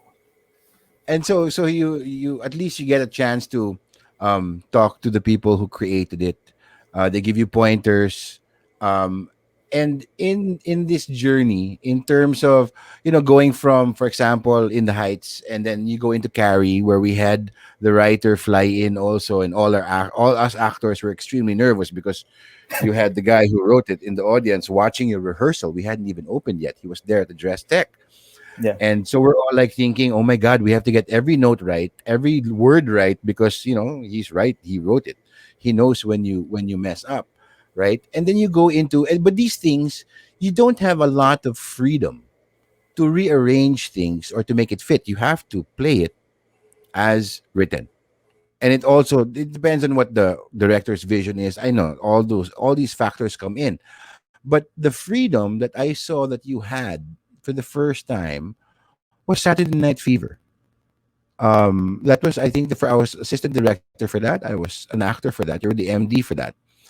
And I remember we were writing the script. You were arranging the songs. How did that feel when you were given the freedom to do that, CJ? Oh, I think CJ froze. There we go. There, he's reconnecting. Bro, sorry, nawala ako. Yes. So when you're usually working on musical theater projects, but you have to play it as it's written. Yeah. You have very little wiggle room, very little freedom, diba? Pero nung dumating yung Saturday Night Fever, biglang we were given permission to totally rework it. How was that? Doing being the MD for that. Well, yes, yun yung matagal nating hinihintay, syempre, freedom. To be able to sort of put your own stamp dun sa show. And nabigyan din tayo the opportunity to do that for PF, remember? Yes. That's my first before Right. We before didn't have a Saturday Night score. Fever. We Yes, didn't have a walang pyesa. score. We were picking and choosing which parts of the songs we would put and where Yeah. we would put the song. That's right. But that's on a very small scale because it was just you and Sam Lombardo on the Yes. on the Accordion. Oo. Pero yun nga, nung binigay sa akin ni Bobby yung script doon, sabi niya, ito yung next show natin, ha? Sabi ko, nice, direct, ha? Daming mga songs dito. Walang pyesa yan, bahala ka na. So, yun. So, I had to, of course, collaborate with Pinky para, alam mo yun, para tama yung mga keys ng mga songs. It's a fun experience, of course. Kasi, first time ko din mag-transcribe, di ba? Small scale kasi piano and accordion lang. But it also prepared me for Saturday Night Fever. Kasi, yun, bigger group. At the same time, naging magandang training sa St. Jamie kasi yun naman ang ginagawa ko dito. Alam mo yun, to arrange for the group. Yun nga, perfect opportunity to really polish that skill. Nice. So, in terms of like when you are the musical director also, and you end up playing also in the pit every night, right? Whether it be your second keyboard or you're playing first keyboard, and you have to conduct everybody else, right? That's a lot of multitasking going on. So how do you develop that skill of being able to do all those tasks and cue the actors when to come in, like actors like me who get lost and I need to be told to come in by CJ's head. See, CJ, he conducts with his head, you know. How did you develop those skills? Well, unang-una kailangan you develop the confidence first. Mm. Kailangan alam mo yung material kasi you won't be able to conduct if you Uh, don't know the show. Siyempre uh, marami akong kilalang gano'n, 'di ba? Parang bahala na, 'di ba? Pero you have to know the material to be able to multitask. Kasi yung responsibility, yun nga yun eh. During the show, yung musical director, saka yung stage manager na yung nagpapatakbo ng show. Of course, yeah. yung actors yung buhay ng show. But yung dalawang yun yung parang sila yung driver eh. Uh, Isa doon sa dalawa yung pumalpak. Wala na. Siyempre, yung conducting with my head, parang wala lang akong choice, no? Kasi you're a playing MD and it's quite difficult to conduct while you need to play with both hands. But naging advantage siya. Siyempre, nung wala na akong buhok, mas madali. May spotlight na lang. Alam mo yun. And yung position ng banda, kasi karaniwan, malayo tayo, di ba? Malayo yung banda sa stage. Yeah, actually, namimiss ko yan, Jamie, kasi matagal ko na hindi nagagawa. 2017 pa yung last show. yeah. Yun yung nakakamiss talaga. Nakakamiss mag-perform. Yeah, but when you shaved your head and you were conducting with your head, I specifically remember a show, one show. We were we in Malaysia? I think we were in Malaysia for Saturday Night Fever. Yes. And my draft, yung aircon na draft, it was right above CJ's head. So, nalamigan si CJ. So, naglagay ng itim na beanie. So, yung sa Act 1, lahat kami nawawala kasi hindi namin makita yung ulo ni CJ. Yeah, I remember that. Sa sumunod na wala na. Bawal na yung beanie. Bawal na yung beanie. I'm Bawal na sorry yung kung beanie. nalamigan ka, bro. Pero we need your head. We need to see your head. And that's led to a lot of instances. I mean, when I started working as an AD, as an assistant director, I started working with you a lot closely because we would be, figuring out how to get the actors to be able to, emotionally give the music or what scene are we taking today. We would go through the details, diba? Yes. And I think my first one was Carrie, but I think my favorite really was Adam's Family because I was Uncle Fester. I was the narrator. And that was so much fun because I think it was yung music niya it was parodies kasi of a lot of different musical theater pieces. And it was so much fun to do Adam's Family. And at the same time, parang twins na tayo kasi nagpakalbo din ako eh. So parang I see pictures sometimes of when we're, yung mga backstage shots na parang, uy, pareho kaming kalbo ni CJ. We actually have a photo with Michael De Mesa That's during right. the opening night. Yes. Right. The three of us Yes. with shaved heads. But it was so much fun to do because, I mean, as the narrator, I was on stage most of the time. So my relationship with the musical director who's conducting the music was so intense. But I want to share a story with our viewers tonight. So when the day that I got the news because I auditioned for Uncle Fester in the Addams Family, the musical, and I remember the day that I got the news that I got the role, and I told CJ, bro, I got the role. I got Uncle Fester, and you know what CJ does? He laughs at me. He laughs at me, and I'm like, why are you laughing? I thought you'd be happy for me that I got the role. And what did you tell me, CJ? Well, meron ka high C. Good luck. Bro, sa solo song mo sa Act 2, yung last note mo, high High C. C. And guys, I'm a baritone. All right? I'm a rock baritone. I'm like, anong high C? I don't even know how that sounds like because I never thought I would be capable of reaching that, that range. So I had to take voice lessons from Pablo Molina every rehearsal day, kahit na wala pa yung rehearsal ng song na yon. Pagpasok ko sa rehearsal hall, si CJ, piniplay niya yung high C sa piano just to orient my ear because I would never, I've never had to sing that note in my entire life, right? And the funniest part is what CJ would do is every time I'd walk into the rehearsal hall, he would play the high C for me, and that alone helped my ear develop to the point where okay, I know where I have to go. Kahit na wala ng piano, naririnig ko pa rin yung high C. And that's the kind of guy that I really appreciate. That's why I love you, CJ, because you really make it a point, even unofficially, kahit na alam ko, inaasar mo lang ako na, oh, Jamie, ito yun, ting, you know, but inadvertently, it helps me do my job a lot better. And that's the beauty of it. If you have CJ as a musical director, I've always said this, and I will always say that you are in the best of hands because you're easy to work with, you're masipag, you do your research, you do your work, and at the same time you also know how to communicate with your actors, and you talk to them in different ways because like you know how to talk to me. Talking to me is different from talking to Nyoy or Of talking to course. Man or talking to Calvin Miliado. I just named all the bugoys in Atlantis. But when you were doing this run of like for example your Atlantis run, you started writing your own musicals, Yes. I and did. we're talking about Isang Panaginip na Fili, which was your first, Yes, I right? did write that musical back in 2008. So that was before. Well, I did Avenue Q for Atlantis at that time, pero hindi pa ako music director. Oo. Nakilala ko ni Floyd kasi nanood siya ng masterclass ng POC. So I played Manny.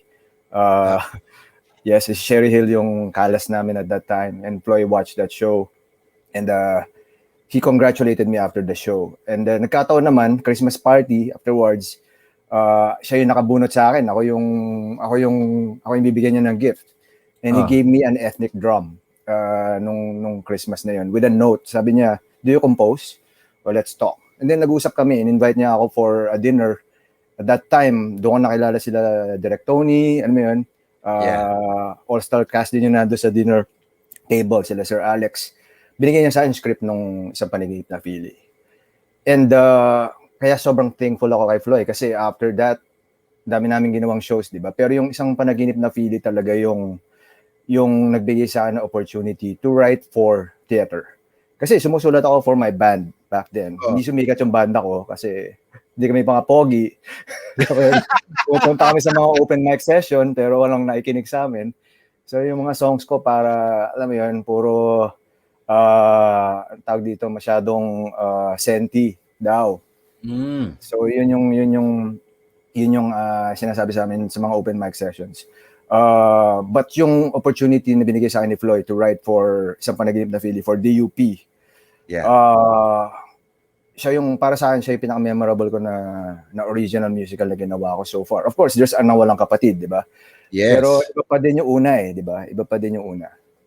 And so when you got the responsibility, when the responsibility of having to write a musical came into fell into your lap, what was your first approach to it? What if you've never done this before, how did you attack this?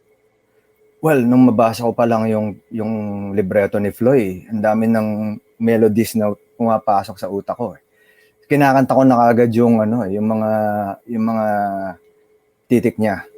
So alam ko na may direction agad. Alam mo yun, at that time I'm studying shows by Sondheim.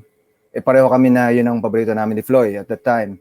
So yun yung parang study material namin for that show. Kaya yun. Ang saya makipag-collaborate kay Floyd kasi kapag nabasa mo pa lang yung mga letra niya, grabe, he's a lyric writer talaga. Lyric composer. Floyd is just brilliant. Yeah, he is. Brilliant mind. Nagtatanong si Ellie. What was your band? What was the name of your band daw? Ellie Buendia to, idol. Pangalan ng banda ko, Pintig. Nagsimula kami, Kahon, ang title, Kajon. Kasi gusto naming magbarko. Lagi kami nag-aaway-away. Mapanood nila to, okay lang. Pero then we changed it to Pintig. Tapos nagsusulat ako ng mga original songs back then. Tuturo ako sa CSA, di ba? Colegio San Agustin. So ginamit ko yung mga connections para magbigay ng CDs sa mga record companies. Ayun, awa ng Diyos, walang bumalik sa amin. So okay lang. Hindi talaga para sa akin yun. Hirap talaga. Yeah, I guess the universe is telling you, when you were 12, Yes. hear music, and then when you fail PT and psychology, dito ka sa music, pero hindi sa banda. Yes. Ibang aspect ang we need you in another aspect. So your collaboration with Floy started with Isang Panaginip na Feeling and then continued on to Ang Nawalang Kapatid. Yes. Isang Panaginip na Feeling muna for the UP, and then we did Ang Walang Kapatid for Ateneo Children's Theater. Bago siya kinuha ng DUP. Yeah. And then meron pa kaming ginawa ibang mga musicals for Ateneo Children's Theater. Siguro 3 or 3 yata. We did a lot of shows. May corporate musicals pa kami ni Floy, mga musicals for schools. So, ang dami niyang binigay sa akin talaga na opportunity to write. And then you also mentioned that you were teaching music in Colegio San Agustin, which I am a proud, I can't even say alumni kasi nasipa ako ng third year. Sikat ka doon, bro. Pagdating ko pa London, kilala nila si Jamie Wilson. Oo, kasi may dalawang rules sa handbook of rules nila na galing sa akin eh. Bawal mag-combat boots as leather shoes. Tsaka bawal maghikaw yung mga lalaking estudyante. Kasi pilosopo ako nung high school, sabi ko, wala naman sa libro ng rules nyo na bawal ako maghikaw eh. Kasi babae lang dapat di ba hindi pwedeng dangling earring sa babae. So ako nakahikaw ako. Pikon na pikon sila, oh. That's why I got kicked out. I was such a philosopher in high school. I had no discipline. I was a bad student. But I think I would have enjoyed taking music under you because I think that's what also led you to becoming a better musical director because you're a music teacher. So working with you as a musical director, when you're teaching us the music, you already had a background when the shows came of teaching. So, I remember, and ladies and gentlemen, learning songs for a musical, you have maybe 1 day or 2 days to get your notes down. And then you start blocking and then you start, you have to know how to sing your songs, basically. So it's a lot of cramming going on. And, with CJ at the helm and with Man ang Siko, our dear friend also as the vocal coach, I think you made the best tandem simply because you guys had the background of not only in music, but also of teaching and carrying out the director's vision. When you were doing your originals and working closely with the director, it gave you more freedom to do this because you can literally change the music because it's your music. No, when you were creating, for example, let's go into Ang Nawalang Kapatid. When you were creating that out of Floyd's libretto, and you had Dexter. Dexter was your director, if I'm not mistaken, right? First it was Tony, direct Tony Tony Mabesa. first, Tony and Mabesa. then Dexter took over. This is for Nawalang Kapatid or Isang Panaginip na Feeling? Nawalang Kapatid. Nawalang Kapatid, yeah. Dexter talaga. Si Dexter talaga, di ba? Would you think was that a different kind of stress? Actually, hindi. Kasi sabi mo nga yung freedom di ba? Alam mo yun, kasi nga, well, nung ginawa naman namin yung Nawalang Kapatid for DUP, nagawa na siya sa Ateneo Children's Theater. Siyempre, nung ginawa siya ni Dexter, ibang klase, di ba? Lumipad pa siya ng gusto. Yung kaibahan nun sa Isang Panaginip na Feeling kasi bago talaga yun. Hindi pa yun nasa show. Yun talaga yung premiere nung show na yun. So, there's that difference there. But, yeah, sobrang supportive kasi si Sir Tony at that time. Dalawa sila ni Floyd na director nun. Sir Tony directed it for Angeles University Foundation. Doon siya nag-open. And then si Floyd naman sa Manila. Basta maraming kwento doon pero hindi ko na sasabihin dito. Kasi hindi talaga ako dapat yung composer sa Pampanga, but they ended up using my songs for that too. It's interesting when you say when you have the more freedom you have because you're the composer, and you're the musical director, you have a lot more freedom because, like, especially working with somebody like Dexter Santos, who he's a very creative. For me, he's like a creative genius, where he gets an idea one day na mag-a-add tayo ng eksena dito, kailangan ko ng music. Kailangan Yes. natin kailangan bukas. So I'm sure that was a certain level of stress that you had to go home and I'm like, I have to write music for this scene tomorrow. Right? May mga ganun si Dexter eh. Yeah. Brilliant director. Si Dexter talaga. Si Tipe ng tiga bilang niya nun eh. Tiga bigay sa akin ng 8s.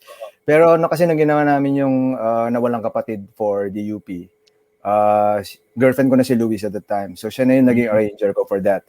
So siya yung nasa-stress actually. Kasi nagawa ko na yung songs eh. So pagdating sa areglo, sa pagdagdag ng 8s, si Tipe ng kausap niya. So you passed it on. You passed the stress on to Luis. Yes, that's why there's an arranger. And obviously she loved it because she married you. Yes, wala siyang choice. And so with all your experience being, the MDs for shows, composer, arranger here for shows, teaching music and all that, I'm sure, all your experience and all your, stress and finding your voice in terms of teaching the music to the musicians and to the actors, and all that led you to where you are now, which is, you are now the musical director for Hong Kong Disneyland.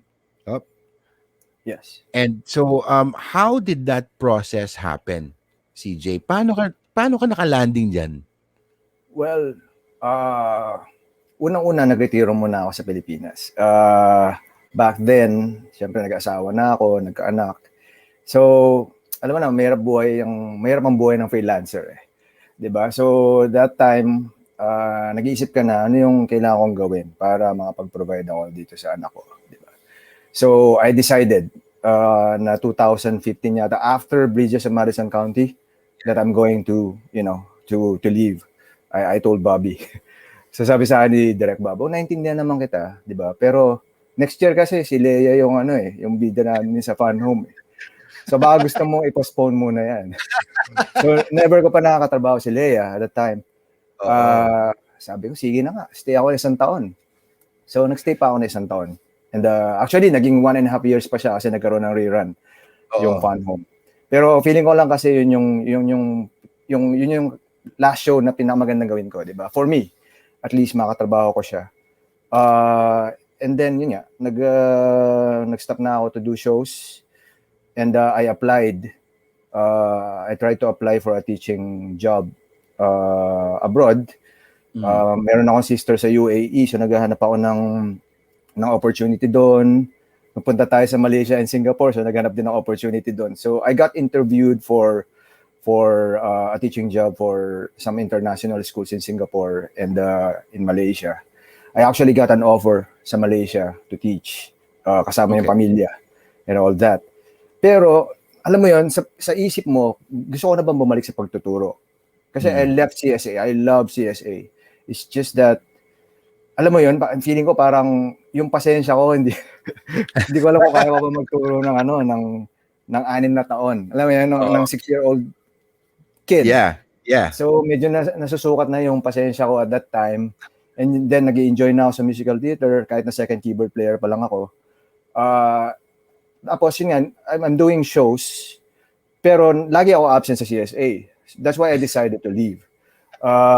So nung malis ako sa Atlantis, yun lang naman ang pwede kong gawin at the time. Hindi ko alam kung paano ko mapapasok yung pagiging music director abroad, di ba? Dahil wala rin naman kumukuha sa akin sa Pinas after ko mawala sa Atlantis. Wala akong naging shows sa ibang grupo. Although, yun nga, ang dami nagbibigay sa akin ng mga projects for events and all that. Tapos, nung tatanggapin ko na yung offer sa Malaysia, biglang nag-send sa akin ng private message si Ronnie na, hey, naalis siya sa Hong Kong Disneyland, and once na open yung trabaho, then go for it. So na open siya after a week yata, hindi ko na matandaan ko ilang linggo bago na open yun. I applied. And then I got interviewed. Skype lang, di ba, noong time na yun. Tapos walang resulta eh. Kasi hindi mo alam. Dahil alam ko marami siyempre nag-apply doon at that time. So, naghihintay yung Malaysia na pumirma ako doon sa kontrata na sinesend sa akin. Oh my God! So, andun yung choice na tanggapin yung trabaho. Kasi trabaho yun, di ba? At maganda naman yung opportunity. So, I talked to Luis. Sabi ko, ano ba, kasi ito sigurado na. Ito na yung trabaho. Yung do we sign or do we wait? Yes, yung sa Hong Kong, I'm sure ang dami magagaling na mag-a-apply doon. Hindi lang sa Pilipinas, buong mundo yun di ba? So, sabi niya kasi siya yung nagsabi sa akin na alam ko kung ano yung gusto mong gawin. Gusto mo maging music director. So, let's wait. Kung hindi mo makuha yan, then we'll wait for another year if you need to hanggang makahanap tayo ng trabaho. So, we waited. We waited for a few more months and then they flew me in and toured me around the park. Tapos after a few weeks, I was given the job. I was offered the job and yun, hallelujah moment. That's fantastic. So basically, you decided. So your last show that you were the MD for was working with Disney Princess Leia Salonga. Perfect. And then what a way to close it out. You're working with Leia Salonga, who is a Disney princess, and then you went to working for, Hong Kong Disneyland. That's amazing. Yes. Well, That is actually, that's amazing. Yeah, totoo. Actually, yung last show dapat nung 2016 was with Joe Ampil. Ready na ako to leave at that time. Kasi syempre, Joanna Ampil na, alam mo yun, hindi ko pa rin siya nakatrabaho first time. But then yun, sabi niya, alam mo si Bobby, galing mag-convince ito, di ba? Oh, Jersey Boys next year. Jersey Boys. Tapos, Fun Home with Leia. So, yun na. Ayun Actually, na. after Fun Home, siyempre, sinasabi pa rin niya sa ito shows next year, ba? Gusto mo i-postpone ulit isang taon. Pero mahal na mahal ko yun. Yeah. Actually, talagang ginawa nila lahat, sila ni Sir Bob, just to convince me to stay. Alam nila yung reasons ko kung bakit gusto ko umalis, kailangan ko umalis. Pero hinahanapan talaga nila ako ng opportunity na ma-convince to stay. But na ako na decidido na talaga out to leave. Yeah. Well, you're working for the happiest place on earth, man. Yes, man. That's Disneyland, So you're can you take us through a regular working day of yours as musical director for Hong Kong Disneyland? Because basically all the music that is playing there for all the shows and all the events going on is care of you. You're in charge of that, right? Yeah. So what's your regular working day like? Maaga gumigising and then of course you need to check emails kasi karamihan naman ng email na papadalaan tungkol sa music na nangyayari sa park. And then when I go to work, doing rounds, trying to watch shows just to make sure that yung standards nandun pa din. Watching the atmosphere shows, like yung mga banda namin, ganyan. And then emails, meetings, lots of it, hanggang matapos yung araw. I always have a full day. Yun lang, busy talaga siya sa isang araw. Pero yun nga ang sarap kasi doon sa park, di ba? Alam mo yung workplace mo. Yeah, you work. I mean, I actually had the opportunity to visit you in Hong Kong Disneyland when my wife and I took our anniversary trip there, and I saw you at the top of the day when the park opened, and I didn't see you for the rest of the day because and I remember you kept on texting me on you kept on messaging me on WhatsApp. Sorry, bro, busy, and I'm like, okay, I didn't really get to see you. But hindi na ba tayo nakita ulit after the day? Hindi. Si Luis, okay. Nakita kami. Pero, okay. But we were supposed to see each other, but then, you had to take care of something. Something was going, longer than you assumed. And he was like, and you were just like, just go enjoy yourself, And I think you did enjoy it, right? I saw the photos. I had so much fun.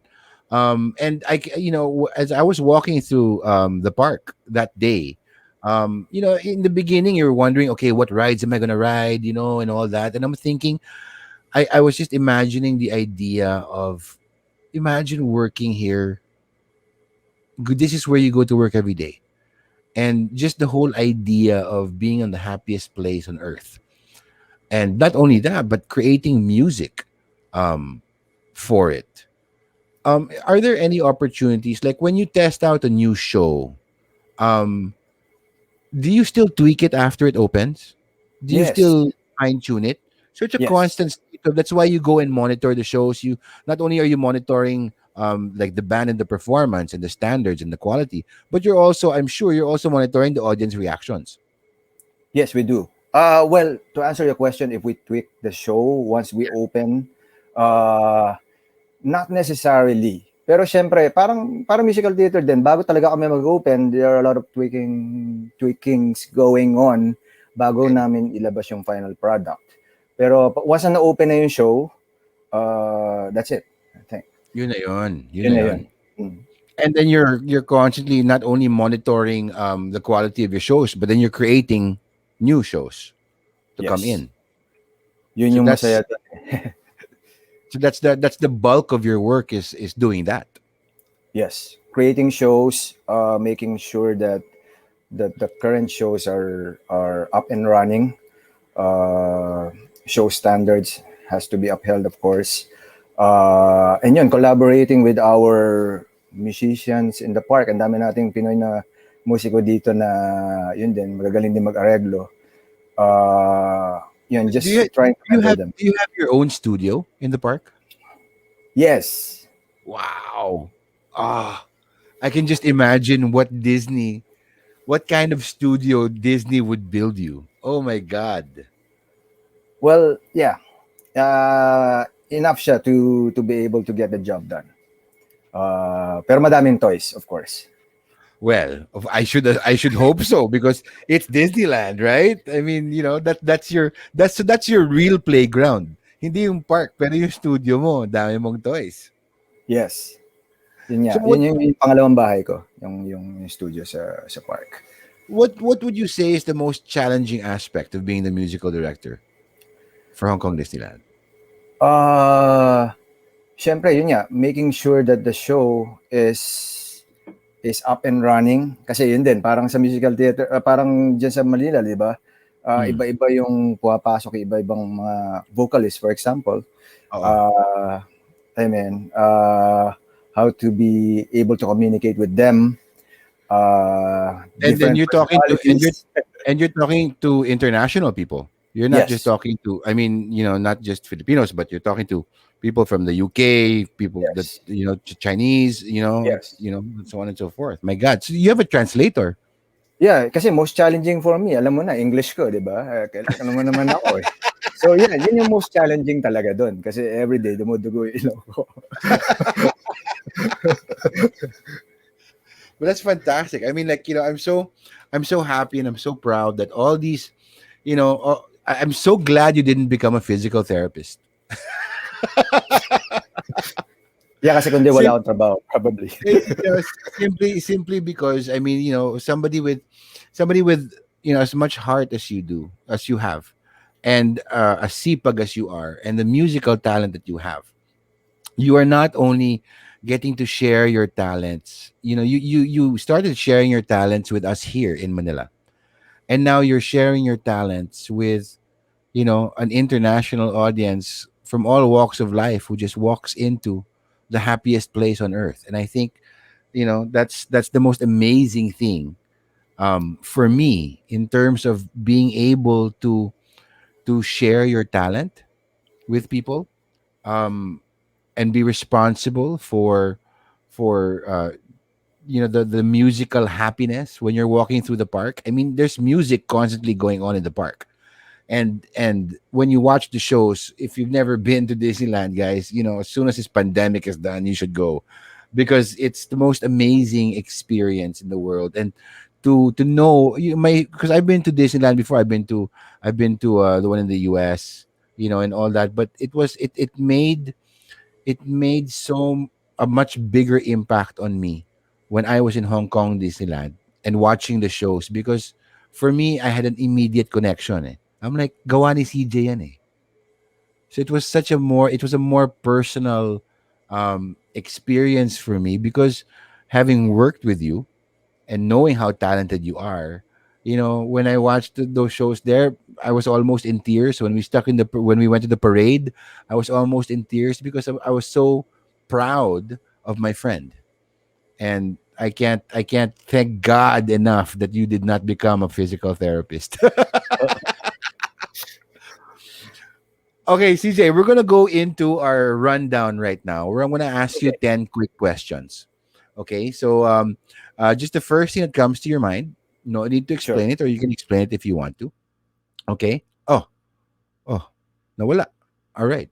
Well, you know, looks like CJ doesn't want to answer more questions. All right. So it's amazing. When you chart the journey of somebody who has started out, his parents had other plans for him, and I'm sure all of us in the arts, have had plans for different plans mapped out for them. Oh, CJ's back. Sorry, Okay, pare. okay lang. So we have different, the different plans that are mapped out for us. I'm just glad that we're here right now doing what we do. Not just because our lives have led us to where we are right now. Even with the world going through a pandemic, we're still trying our best to do what we do, what we love to do at least. Okay, so let's get to the rundown. All right, 10 Okay. quick questions, CJ. Yes. Question number one. What is your favorite word? Grateful. Nice. Yeah, that's a good word. Okay, what is your least favorite word? Pwede ba dalawang words? Oh, sige, go, go. Tumaba ka. Kasi kaya ako napapayat. Lagi ako sinasabihan ng ganun. So, yun. Least favorite word. That's your Words. yeah, the least favorite word, tumabaka. Okay, I hear that all the time. Okay, CJ, what turns you on? My wife. Yeah. Woohoo, Luis. I hope she's watching. Oh, what? Okay, so what turns you off? Lazy people. Mm, yeah, yeah, Yeah. that's true. I You know agree with that. that. You got to put in the work, guys. You gotta put in the work. Okay. What sound or noise do you love? Uh, Sound of the waves. Mm, the waves of the ocean. Nice. What Yes. sound or noise do you hate? The sound of my neighbor yelling at Bakit? each other. Hindi kasi nag-aaway. Hindi ko naman maintindihan. Okay, CJ. What is your favorite shower song? I'm sure you sing in the shower. Pare ko. Pare ko. Yeah, baby. All right. 90s. Okay. Next question. What habit or behavior annoys you the most? Ah, Yun din. Tamad talaga. Alam mo, JP, Dapat ayoko talaga. talaga. Oh, Yun bawal talaga, yun ang pet peeve ko talaga yun eh. bawal talaga yung tamad. And that goes hand in hand with being grateful, 'di ba? Parang if you're Yes. able to do the work, you might as well do the work. Give your 100% na nandun ka na eh. Yeah. 'Di ba? Huwag ka Don't tamad-tamad.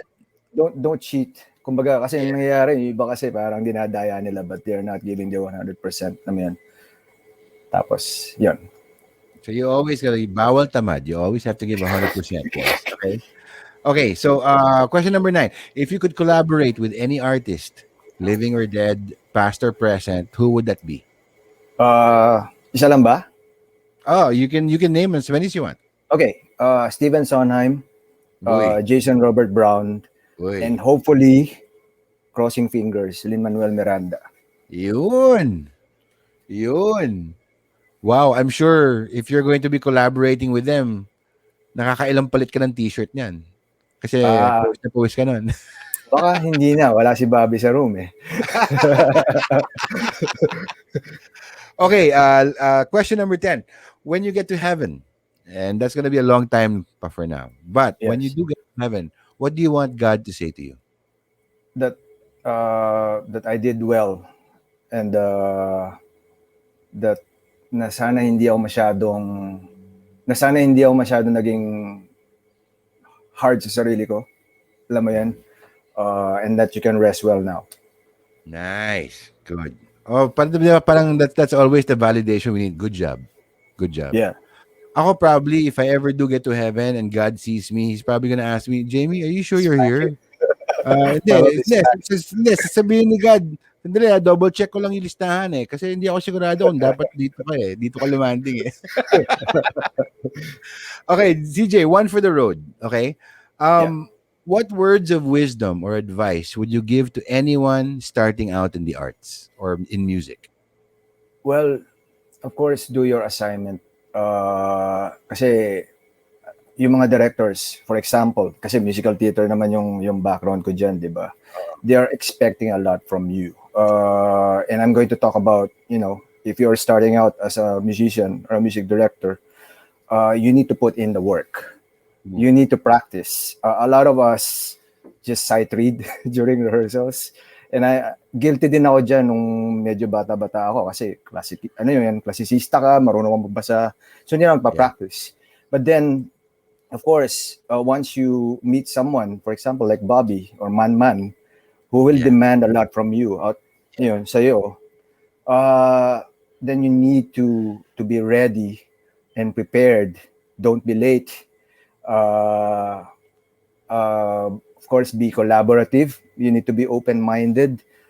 Kasi, yun nga, minsan, karamihan sa mga artists, sarado isip, di ba? So, you need to be open-minded. Kasi that's the only way to go. And that's the only way to stay dun sa industriya. In my opinion. Yun lang. Disiplina talaga yung pinakamahalaga sa lahat para sa akin. Para magstay ka na matagal dyan sa industriya natin. Disiplina tsaka kasipagan. Bawal tamad. Bawal tamad. Lang yun.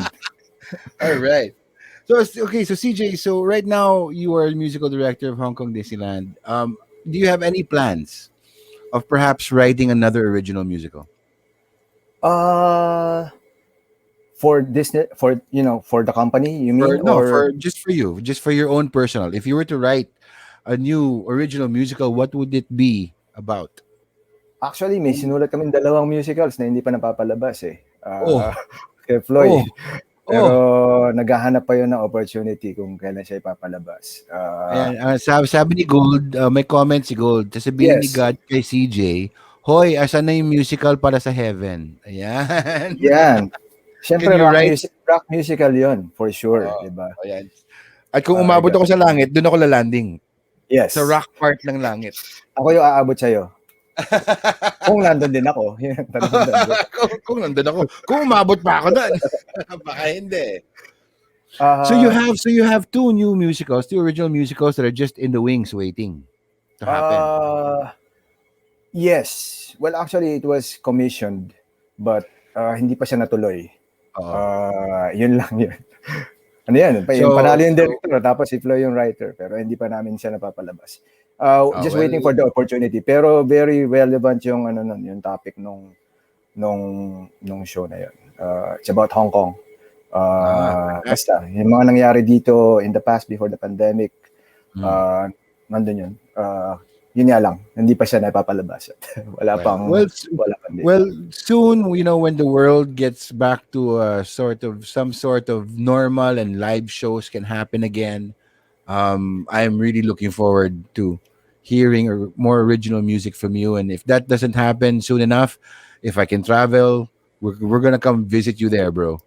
Yes. And we are constantly creating new shows here naman, James. So, yun lang, hindi man original yung karamihan sa mga songs na sa akin, yun nandun. Pero, alam mo yun, I'm trying to put my own stamp into it. Pero alam mo, masaya ako sa Pilipinas. Ang daming mga happenings before the pandemic happened. So, I'm constantly monitoring mga original musicals na ginagawa.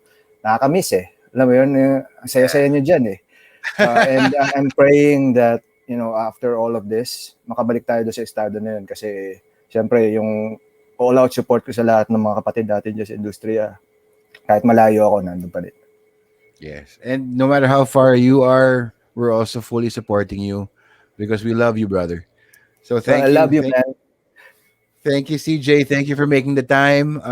My love to your wife and your son, and I hope to visit you and come over one day. And pag lumanding ako doon ulit, mag-a-apply na ako para maging Chewbacca sa Star Wars world niyo. Yes, pasok ka sa hype. So let's talk about it. All right, CJ. Thank you very much, ladies and gentlemen. CJ Javier. Thank you, Thank you, bro. bro. Thank you. Good night. All right.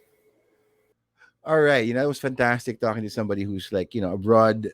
He's in Hong Kong. He's been in Hong Kong for a few years, and seeing from his humble beginnings, he basically has made a dream come true, and it's even a dream that he didn't know he had. So, if there's a message for anybody who's watching there tonight, who's watching us tonight, is that don't let go of your dreams. I know this has been a very trying year for us, and even though we are trying our best to survive, you need to have a reason to live. And the best reasons to live, really, aside from the people that you love and the family that you enjoy, is to have a dream and to work your butt off to make sure your dreams come true. So yeah, that's our episode for tonight. But before we go, just a few reminders from Offshore Music. The new single from Pinkmen is out on all streaming platforms. That's the single is called Historical, and of course, June Lupita's album Body 3 NMRK is still out as well on all streaming platforms. So make sure to check those out. And Amori will be releasing a brand new single. Yay, new music on Friday, and it's called Talk Talk. Can't wait to see what this amazing artist comes up with next. Of course, a special edition photo book, Alternate Endings, The Making of the Final Set, and The Unmaking of an Era is still available. There are a few copies left, so make sure to grab one now. And of course, the Apartel Full Flood LP is selling like hotcakes. So you make sure you check out the official Offshore Music record store partners for your copy. Or, hey, just check out Offshore Music on Facebook and on Instagram. Just a few reminders also from our friends from liquor.ph. If you want to celebrate St. Patrick's Day this March, do it with a special class of liquor from liquor.ph. This March 18th, liquor.ph will be celebrating St. Patrick's Day together with the two most iconic Irish whiskeys out there, Jameson Irish Whiskey and Redbreast. Join us for most comprehensive virtual Irish whiskey tasting in the country. Now, if you want to join, purchase a bottle of Jameson's product or Redbreast this month and secure your slot for their virtual tasting via Zoom with a special kit with samples of Jameson Black Barrel, Jameson 18, and the beloved Redbreast 12. Pick up a bottle today and trust us when we say luck is on your way, my friends. Luck is on your way. Thank you so much to Buenos Dias Panaderia for your yummy Milo buns. Always a pleasure. Always a source of happiness. Thank you so much to the Misty Mountain Cafe. And thank you all for tuning in. And we'll be back next week. Same bad time, same bad channel, and a very exciting guest. So stay tuned to the Offshore Music Facebook and Instagram pages. And please be sure to follow the pages also of Buenos Dias Panaderia and the Misty Mountain Cafe. So, ladies and gentlemen, thank you for joining us tonight. This is Jamie Wilson reminding you to stay safe, stay strong, and stay sane. Keep on rocking and keep on rolling. And man, if all else fails, let the music keep you going. And if life finds you shaken or stirred, mixed up, or on the rocks, what matters most is that you take your shot. Cheers, everybody. Thank you very much, and good night.